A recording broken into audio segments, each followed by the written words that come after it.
नागपूरमध्ये काही अफवा पसरवल्यामुळे धार्मिक तणाव निर्माण होण्याची स्थिती निर्माण झाली आहे। या सर्व परिस्थितीमध्ये नागपूरने नेहमी शांततेचा इतिहास हे नागपूरची विशेषता राहिलेली आहे।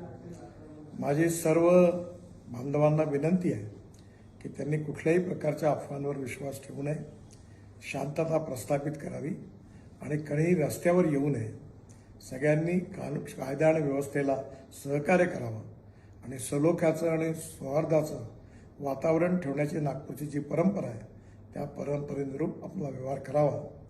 ज्या ज्या लोकांनी चुका केल्या असतील किंवा ज्यांनी गैरकायदेशीर कृत्य केले असतील त्यांच्यावर सरकार कारवाई करेल असा विश्वास मी आपल्या सगळ्यांना देतो। माननीय मुख्यमंत्र्यांनाही या संबंधातली सर्व माहिती मिळालेली आहे, त्यामुळे आपण कुठल्याही अफवांवर विश्वास न ठेवता आपण सगळ्यांनी सहकार्य करावं आणि प्रेमाचं सौहार्दाचं उत्तम वातावरण ठेवण्याकरता मदत करावी, पोलिसांना मदत करावी असं माझी आपल्या सगळ्यांना नम्र विनंती आहे। नमस्कार।